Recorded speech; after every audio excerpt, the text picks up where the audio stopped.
우리 성도들이 살아가면서 이 감사하는 생활은 신앙생활과 아주 특별한 관계를 가지고 있습니다.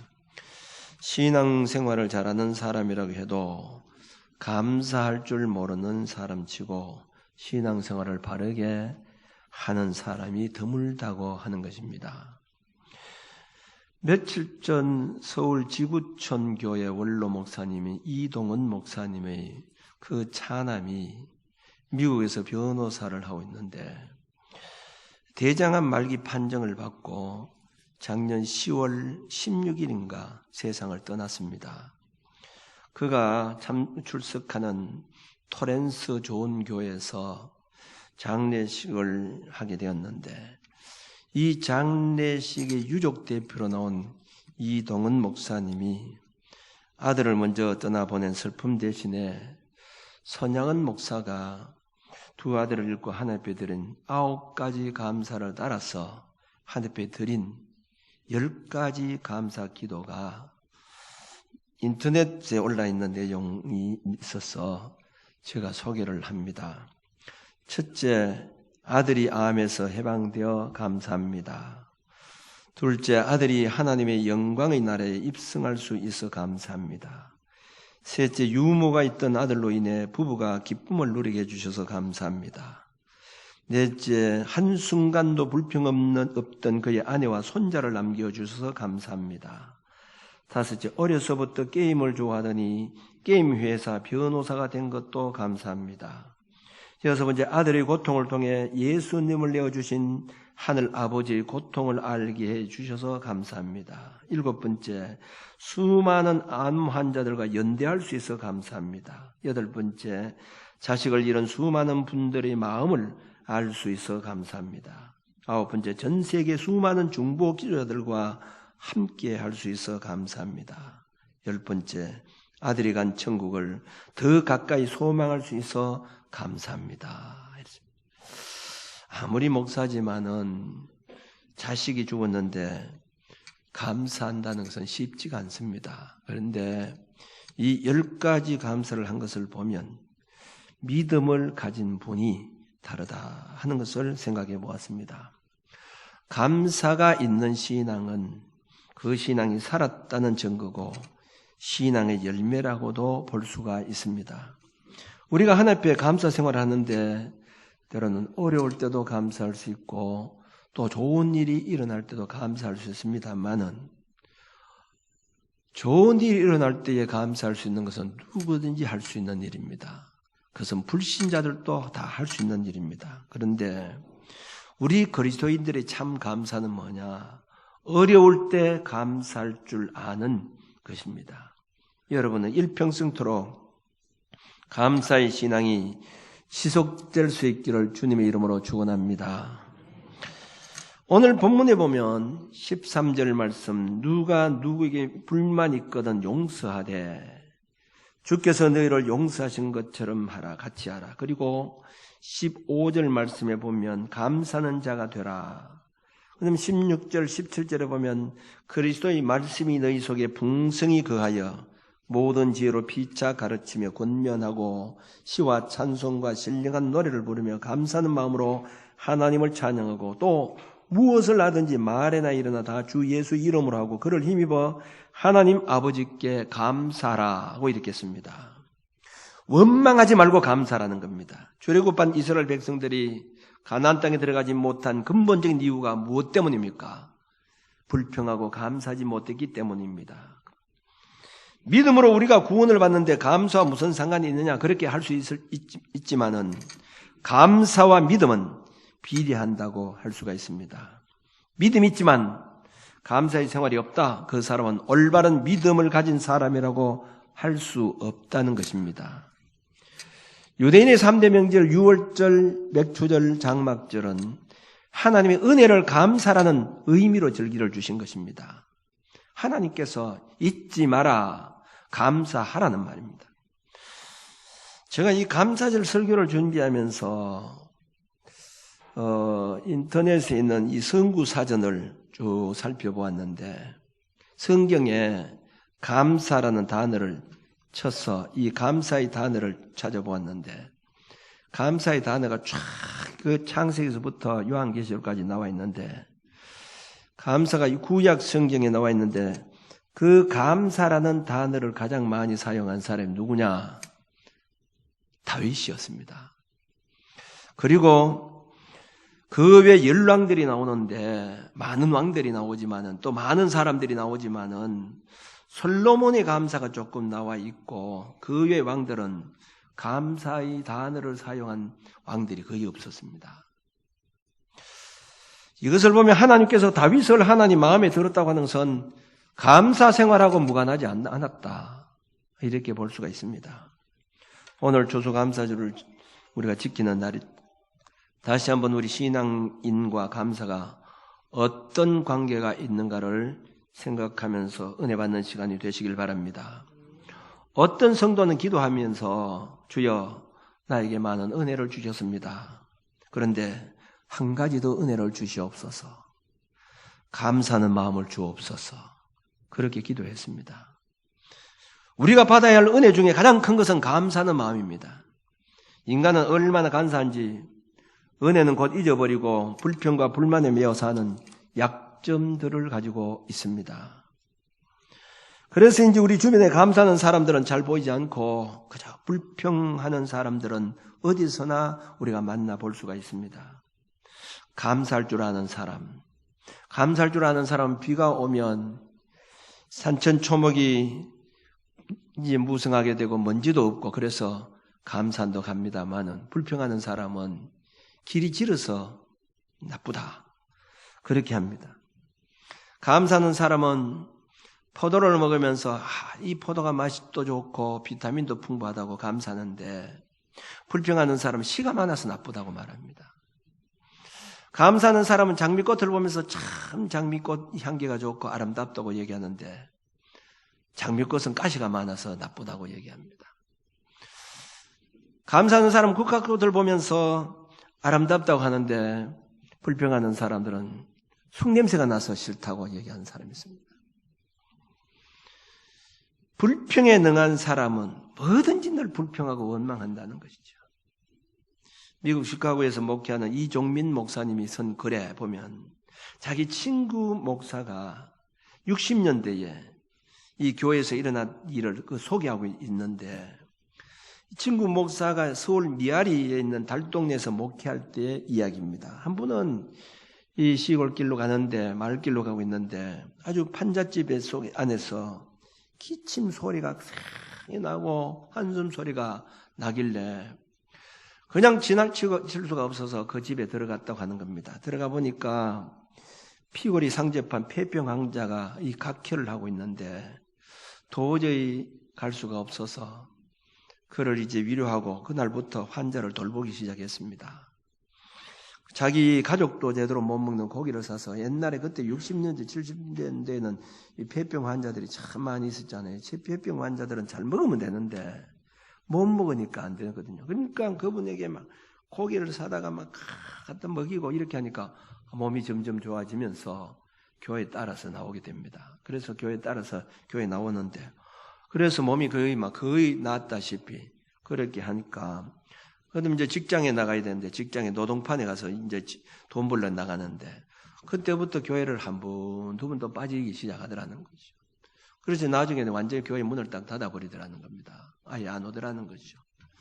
어느 날 성탄절 아침이 성탄절 예배가 다 마치고 난 다음에 이제 새벽 예배를 마치고 집에 돌아오니까 그 병자였던 부인이 우리 남편 살려달라고 목사님이 따지러 왔더라는 거죠. 그래서 왜 그러냐고 물어보니까 그래도 자기 남편이 병들었을 때는 그런 자기가 일하고 돌아오면 밥이라도 해놓고 자기를 기다리면서 아끼고 사랑했는데 건강이 회복되니까 노동판에 나가더니 술을 먹고 주정을 부리고 자기를 때리기 시작하고 그리고 크리스마스 이브에는 밤새도록 술을 마시고 집으로 돌아오다가 격월창에 처박혀서 죽고 말았다는 겁니다. 그러니까 목사님이 남편을 죽였다고 살려내라고 그런 얘기 하더라는 거죠. 이것이 바로 인간의 한심한 모습입니다.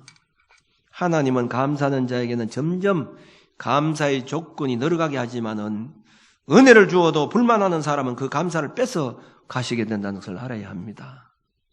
클링크라는 분이 신경과민 환자 1000명을 대상으로 해서 조사를 해보니까 거의가 그 사람들은 남을 비판하기를 좋아하고 불평하는 사람들, 그러니까 감사할 줄 아는 사람이 없더라는 거죠. 여러분, 감사할 줄 아는 사람은 그런 신경질환에 걸리지 않는 줄로 믿으시기 바랍니다. 감사를 모르는 남편이나 아내와 함께 사는 사람처럼 불행한 부부가 없을 것입니다. 감사는 남편과 아내가 사는 가정은 초막이라도 천국 생활을 누릴 수가 있습니다. 그러므로 우리 성도들은 범사에 감사하는 삶을 살아야 합니다. 이렇게 하나님은 감사하는 자들에게 큰 일을 맡기셨고 또 감사할 때 기적이 일어나게 되었습니다. 구약의 다리오 왕 때 보면 왕이 전국을 통치하는 총리 3사람을 두었는데 그 3사람 가운데 한 사람이 바로 다니엘입니다. 그런데 그 3사람 가운데도 다니엘이 특출하기 때문에 전국을 다스릴 수 있는 권리를 주려고 그렇게 했는데 다니엘의 정적들이 다니엘을 제거시키기 위해서 어떤 빌미를 찾고 있는 가운데 다니엘이 유대인이라는 사실을 알게 되었고 그리고 매일 3번씩 고국 예루살렘을 향해서 기도한다는 사실을 알고는 총리들과 이 고관들이 왕에게 찾아갔습니다. 그리고는 왕에게 우리가 30일 동안 누구든지 왕 외에 다른 신이든지 다른 사람에게 거기에 빌고 기도하면 그 사람은 사자굴 속에 넣도록 합시다. 그리고는 왕의 조서를 가져와서 왕의 도장을 찍어달라고 이렇게 얘기했습니다. 왕은 물론 다니엘을 사랑했지만은 그 다니엘이 걸려들 줄 몰랐습니다. 그리고 도장을 찍어주었습니다. 이 법은 다니엘을 죽이는 법입니다. 그런데 이 다니엘은 그것을 알았습니다. 다니엘서 6장 10절 말씀 보면 다니엘이 이 조서에 왕의 도장이 찍힌 것을 알고도 자기 집에 돌아가서는 윗방에 올라가 예루살렘을 향한 창문을 열고 전에 하던 대로 하루 3번씩 무릎을 꿇고 기도하며 그의 하나님께 감사하였더라 이렇게 했습니다. 감사하였더라. 자기가 뻔히 죽을 줄 알면서도 감사했다고 하는 것입니다. 우리 같으면 금식하면서 하나님 죽게 되었으니 구해주세요. 그리고 법이 철폐되도록 해주세요. 아마 그렇게 기도하지 않았겠습니까? 그럼에도 불구하고 하나님께 감사했더라. 그 결과가 어떻겠습니까? 사자 굴 속에 들어갔지만 하나님께서 사자의 입을 봉하시고 다니엘의 생명을 지켜주신 기적의 역사가 일어나게 되었던 것입니다. 하나님께서 요나 선지자에게 니느웨 성에 가서 복음을 전해라 이렇게 했습니다. 그런데 이 요나는 니느웨 성으로 가지 않고 다시소로 가는 배를 타고 가다가 큰 풍랑을 만나게 되었습니다. 선장이 와서 이 풍랑이 누구 때문인가 우리가 제비를 한번 뽑아보자고 이렇게 해서 제비를 뽑았는데 바로 요나가 걸리게 되었습니다. 요나를 결국 바다에 던졌습니다. 그러니까 풍랑이 잔잔하게 되었는데 마침 바다 밑으로 가던 큰 물고기가 요나를 삼켜버리고 말았습니다. 요나서 1장에 보면 요나가 거기 뱃속에서 하나님께 기도한 내용이 나옵니다. 그 기도한 내용 가운데 요나서 2장 9절 말씀을 보면 나는 감사하는 목소리로 주께 제사를 드리며 나의 소원을 주께 갚겠나이다. 구원은 여호와께 속하였나이다. 나는 하나님께 감사합니다. 구원은 하나님께 속했습니다. 이렇게 하나님께 감사하며 기도했을 때 그 10절에 보면 여호와께서 그 물고기에게 말씀하시며 요나를 육지에 토하니라 이렇게 했습니다. 감사 기도할 때 물고기 뱃속에서 나오게 해주셨다고 하는 것입니다. 구약 성경에서 가장 감사를 많이 한 사람이라고 다윗이라고 하면 신약 성경에는 사도 바울입니다. 이 신약 성경에도 감사라고 하는 내용을 쭉 한번 살펴보니까요. 바울 서신의 감사의 내용이 가장 많이 나오고 있습니다. 그러니까 복음서에 마태, 마가, 누가, 요한은 감사가 3번 나옵니다. 사도행전에 1번 나오고 사도 바울 서신에 44번 나옵니다. 요한계시록에 3번 나옵니다. 바울 서신에 43번, 사도 바울은 늘 감사했습니다. 에베소, 빌립보, 골로새 이것은 전부 옥에서 기록한 내용입니다. 그런데 에베소서 1장 16절에 보면 내가 기도할 때 기억하며 너희로 말미암아 감사기를 거치지 아니하고 옥에 있으면서도 감사가 그치지 않았다는 거예요. 빌립보서 1장 3절 말씀 보면 내가 너희를 생각할 때마다 나의 하나님께 감사하며 이렇게 씁니다. 데살로니가 전서 1장 2절에 보면 우리가 너희 모두로 말미암아 항상 하나님께 감사하며 기도할 때 너희를 기억하면 이렇게 씁니다. 특별히 우리가 잘 아는 빌립보 옥에 갇혔을 때에 매를 맞고 그는 옥에 갇혀 있었지만은 그 옥에서 기도하고 찬송했다고 이렇게 했는데 찬송 역시 감사합니다. 그때 옥문이 열리는 기적의 역사가 일어나게 되어졌다는 겁니다. 복음서에도 보면 예수님이 기도한 내용을 보게 되면 기도한 내용들이 많이 나오는데 예수님께서 어떤 어려움이 있을 때 문제가 있을 때 가장 먼저 감사부터 먼저 하셨다는 것이죠. 베세다 광야에서 예수님께서 말씀을 전하실 때에 그때 많은 사람들이 들판에 모였습니다. 그때 남자들만 5,000명 정도가 되었으니까 몇만 명이 모였겠죠. 저녁 때가 되어도 그들이 돌아가지 않으니까 예수님께서 제자들에게 너희들이 먹을 것을 주라고 이렇게 했습니다. 그 들판에서 먹을 것을 구할 수가 없었습니다. 구한다고 할지라도 200데나리에 있는 돈이 있어야 되는데 돈도 없다는 겁니다. 근데 너희들이 무엇을 가지고 있느냐고 보러 하니까 어린 아이가 떡 5개 물고기 2마리를 가지고 있다고 했습니다. 그 떡 5개 물고기 2마리가 그 많은 사람들과 무슨 관계가 있겠습니까? 그런데 예수님께서 떡 5개 물고기 2마리를 들고는 하늘을 우러러 축사하시고 이렇게 했어요. 축사가 뭐냐? 기도, 감사 기도입니다. 어떻게 한 명 먹을 뿐이었는데 그걸 가지고 하나님께 감사 기도했을 때 어떻게 되었습니까? 5,000명을 먹이고도 12광저리가 남는 기적의 역사가 일어나게 되었고 그 뒤에 보면 떡 7개와 생선 2마리로 4,000명을 먹이신 기적이 나오는데 거기에도 보면 축사하시고 하나님께 먼저 기도하시니까 먹이고도 남게 되었다는 겁니다. 요한복음 11장에 보면 예수님께서 나사로가 병들었다고 하는 얘기를 듣고 나사로에게 찾아갔을 때 무덤에 가니까 벌써 나사로가 죽은 지 4일이나 되었습니다. 그런데 그 무덤 앞에서 요한복음 1장 41절 말씀 보면 예수님께서 눈을 들어 우러러 보시고 이르시되 아버지여 내 말을 들으신 것을 감사하나이다. 아직까지 나사로가 살지 않은 상태 속에서 기도하는 가운데 먼저 감사부터 했습니다. 하나님 감사합니다. 내 말을 들은 걸 감사합니다. 감사부터 했다는 겁니다. 그때 사흘 된 나사로가 살아난 역사가 일어나게 되어졌다는 겁니다. 프랑스 황제 루이 14세 때에 있었던 일입니다. 그는 짐이 곧 국가다고 외치면서 이 베르사유 궁전을 완성하고 프랑스 건의를 만방에 알렸습니다. 그러나 그는 카톨릭 신자이기 때문에 신교를 아주 박해를 한 왕입니다. 개신교, 기독교를 박해한 그런 왕이었는데 신앙의 자유를 인정하지 않고 박해의 손길을 뻗쳐서 칙령거역죄라고 하는 제목으로 세오졸프라고 하는 사람을 옥에 갇힌 파리 탑에 있는 높은 탑에 감옥에 가두어버리고 말았습니다. 때마침 부활절이 되어서 그는 황제의 위위를 갖추고 화찬란한 이 부활절 행렬들을 거느리고 파리 시가를 행진을 했습니다. 근데 높은 탑 위에서 그 행렬을 바라본 세오졸프가 하늘의 영감을 받아서 부활절 찬송을 힘차게 소리를 내면서 부르기 시작했습니다. 할렐루야 우리 예수 부활성 전하셨네. 세상 사람 찬양하니 천사 화도 받으다. 이렇게 막 큰 소리로 찬양을 하는데 황제가 길을 가다가 그 소리를 듣고는 가던 걸음을 멈추고 귀를 기울였습니다.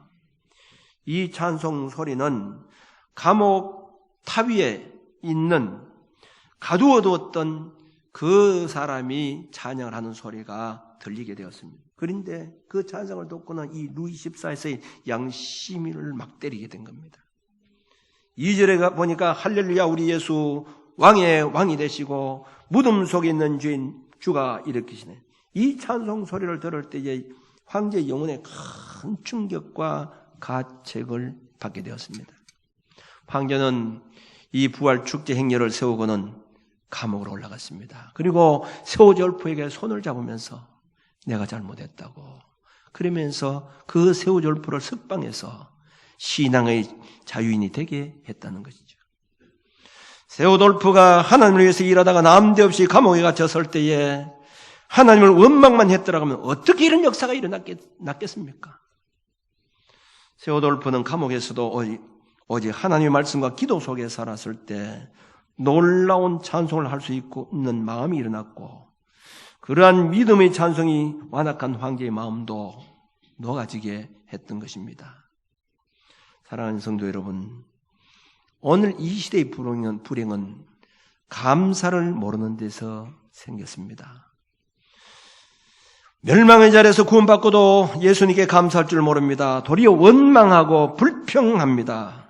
불평하는 사람에게 불행한 일이 올 수밖에 없습니다. 원망하는 사람에게 원수만 생깁니다. 그러나 감사하는 사람에게는 하나님의 복이 임하는 줄로 믿으시기 바랍니다. 감사하는 집에는 기쁨이 넘칩니다. 감사가 죽으면 모든 것이 죽게 된다는 것을 알아야 됩니다. 감사가 살면 모든 것이 살아납니다. 조그만 일에 감사하면 더 큰 일로 감사를 하게 됩니다. 감사하는 사람이 건강합니다. 감사하는 사람이 평안합니다. 감사하는 사람이 근심이 없습니다. 감사하는 사람은 푸른 신호등이 켜지고, 불평하는 사람은 붉은 신호등이 켜지게 됩니다. 언제 어디서나 하나님 앞에 감사하는 여러분들이 되시기를 바랍니다. 우리 주 예수 그리스도로 말미암아 구속함을 받은 거룩한 하나님의 백성들입니다. 하나님은 우리의 창조자와 구원자가 되시고 하나님을 믿는 그것이 우리의 복이요 힘이요 능력입니다. 그러므로 우리 성도를 구원해 주시고 그 크신 은혜와 사랑을 우리는 늘 감사하면서 살아가야 됩니다. 감사는 먼저 구원에 대한 감사로부터 시작됩니다. 하나님께서 나를 구원해 주신 것, 이것부터 먼저 시작해야 된다는 거죠. 구원이 없다고 하면 우리가 이 감사절이나 그 어떤 것도 기쁨이 될 수 없기 때문입니다. 감사는 우리 성도들이 마땅한 바라는 것입니다. 추수감사절, 오늘 추수감사절뿐만이 아닙니다. 우리가 평상시에도 마찬가지입니다. 늘 감사하는 생활을 잊지 말아야 합니다. 우리 교회는 이 봉투를 재활용합니다. 그래서 감사금, 이 감사금 거의 감사금, 그냥 감사합니다 하는 것으로 하기 때문에 한 번 썩어 버리기 가까워서 돈 얼마 안 돼도 그것을 우리가 차곡차곡 모아놓고, 그렇게 해서 약 한 5개월 내지 6개월 되면 제가 일부러 그 봉투 다 정리를 합니다. 그래서 이름 분류를 해가지고 차곡차곡 해서 어떤 분들은 감사 봉투가 이렇게 많고 어떤 분들은 한 장이 되고 어떤 사람은 한 장도 안 됩니다. 그러면서 제가 느끼는 바가 많이 있습니다. 5개월, 6개월 되는데 감사할 일이 그렇게 없었던가? 늘 원망할 수밖에 없었나? 살아도 우리가 그동안 감사할 일들이 너무 많이 있을 텐데 어떻게 이렇게 감사한 사람들은 이렇게 늘 감사하는 일이 많고 왜 감사할 줄 모르는 사람은 이렇게 감사 없나? 이렇게 저 나름대로 생각이 될 때가 많이 있다는 겁니다. 여러분, 오늘 추수감사절뿐만 아니라 한 해를 한번 돌아보시길 바랍니다. 얼마나 하나님께 감사하면서 우리가 살아왔습니까?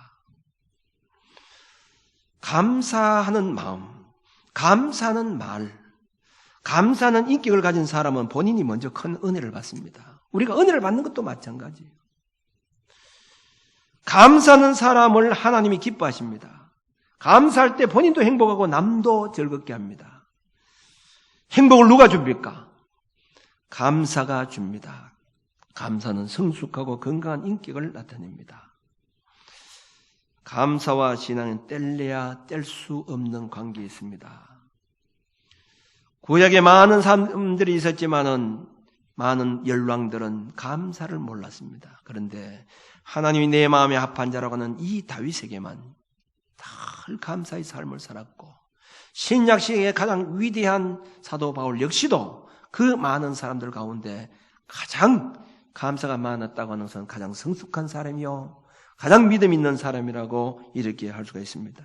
감사는 하나님의 자녀됨을 나타냅니다. 믿음이 좋은 사람은 어떤 사람이라고 생각합니까? 저는 감사하는 사람이라고 생각합니다. 그래서 오늘 본문에 보면 너희는 감사하는 자라 되라 그렇게 말씀을 하고 있습니다. 불평, 원망만 늘어놓는 자는 그 사람은 믿음이 있노라고 하지만은 그 사람은 실제 믿음이 없는 사람입니다. 내 자신이 믿음이 있는가, 내가 얼마나 감사 생활을 하는가를 한번 살펴보시기를 바랍니다. 그동안 내가 살면서 감사가 없었다고 하면 믿음은 거짓말입니다. 믿음은 감사와 직결이 됩니다. 믿음이 있느냐? 그 사람은 매 순간마다 감사하면서 살아갈 수밖에 없습니다. 감사는 만복을 받는 그릇입니다. 늘 감사하면서 살아갈 수 있는 저와 여러분들이 되어주시길 바랍니다.